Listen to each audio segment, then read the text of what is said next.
পরীক্ষা ব্যবস্থাপনায় অবহেলার অভিযোগে শিক্ষা উপদেষ্টা ও সচিবের পদত্যাগের দাবিতে সচিবালয়ে ভাঙচুর চালায় এইচএসসি পরীক্ষার্থীরা। পরে তাদেরকে ছত্রভঙ্গ করে আইনশৃঙ্খলা বাহিনী। এ সময় শিক্ষার্থীদের উপর লাঠিচার্জ, সাউন্ড গ্রেনেড ও টিয়ার শেল নিক্ষেপ করা হয়। এতে অর্ধশতাধিক শিক্ষার্থী আহত হন। আতঙ্ক ছড়িয়ে পড়ে সচিবালয়ে।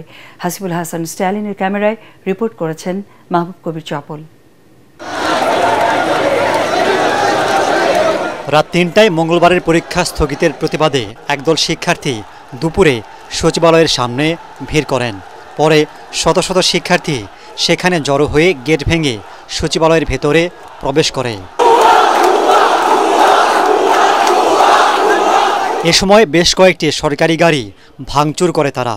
কিছুক্ষণ অপেক্ষার পর শিক্ষার্থীদের ছত্রভঙ্গ করতে চড়াও হয় আইনশৃঙ্খলা বাহিনী।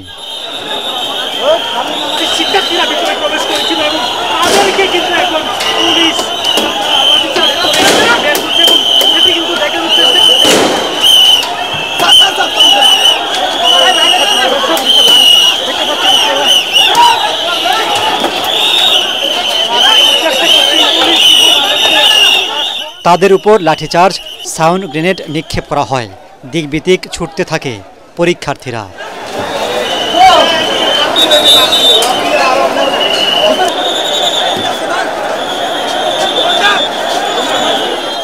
এ সময় আহত হয় অনেকে।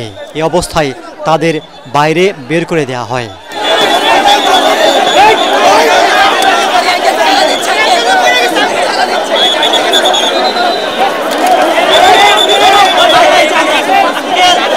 বাইরে গিয়ে আবারও সচিবালয়ের সামনে অবস্থান নেয়ার চেষ্টা করে পরীক্ষার্থীরা। আবার সাউন্ড গ্রেনেড, টিয়ার শেল নিক্ষেপ করে তাদের সরিয়ে দেওয়া হয়।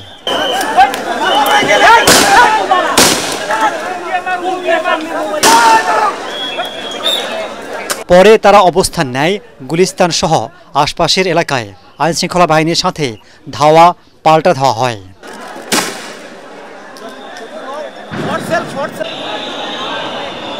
দেশের সর্বোচ্চ অফিস সচিবালয় বারবার এমন আক্রান্ত হচ্ছে, নিরাপত্তা চৌকি ভেদ করে ঢুকে পড়ছে শিক্ষার্থীরা। তবে মন্ত্রণালয়গুলো যদি যথাযথ ব্যবস্থা নিতেন তাহলে শিক্ষার্থীদের এখানে আসার প্রয়োজন হতো না বলে মনে করছেন অনেকেই।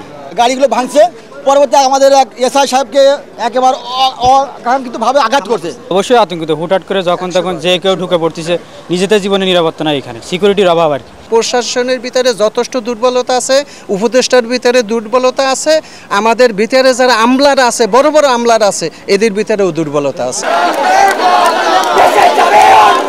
এর আগে বেলা ১টার দিকে সচিবালয়ের মূল গেটের সামনে অবস্থান নেন এইচএসসির পরীক্ষার্থীরা।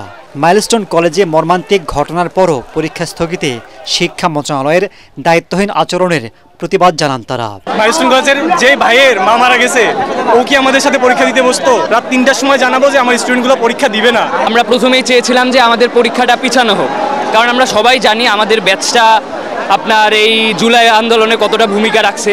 আমরা ঠিকমতো সময় পাই নাই পড়ালেখা করার। আজকে রাষ্ট্রীয় শোক দিবস ঘোষণা করে আমাদেরকে এক্সাম দিতে বলে, এটা কি জোকারি চলতেছে এখানে? শিক্ষার্থীরা জানায় এইচএসসির বেশ কয়েকটি পরীক্ষায় প্রশ্নপত্রে ভুল ছিল। পদ্ধতি নিয়েও অসন্তোষ আছে তাদের। পরীক্ষায় অবহেলার অভিযোগে শিক্ষা উপদেষ্টা, সচিব সহ পরীক্ষা সংশ্লিষ্ট সবার পদত্যাগ দাবি করেন তারা। এইচএসসির মতো একটা গুরুত্বপূর্ণ পরীক্ষা, সেখানে প্রতিটা প্রশ্নে ভুল থাকতেছে। আপনি খাতা দিয়ে মূল্যায়ন করাচ্ছেন কাদের দিয়ে? টিকটকারদের দিয়ে, বিভিন্ন বাচ্চাদের দিয়ে আমাদের খাতা দেখানো হচ্ছে, বিশেষ করে গ্রাম অঞ্চল ঢাকাও হচ্ছে। সুতরাং আমাদের ফেলের হারটা বিগত দিনের থেকে অনেক বেশি। জুলাই আন্দোলনে 15 বছরের একটা সরকার নামাইছি, ওনারে নামাইতে আমাদের 15 মিনিট লাগবে না। ওনারে বইলা দিয়ে পদত্যাগ করতে, যদি পদত্যাগ না করে স্টুডেন্ট এই জায়গায় রক্তের বন্যা বয়ে দিবে। বিকেলে শিক্ষা সচিব সিদ্দিক জোবায়েরকে অপসারণ করা হয়েছে বলে জানান উপদেষ্টা মাহফুজ আলম। বিকেল ৫টার দিকে পরীক্ষার্থীদের সরিয়ে দিলে সচিবালয় থেকে বের হন কর্মকর্তা কর্মচারীরা। মাহবুব কবির চপল, এটিএন বাংলা, ঢাকা।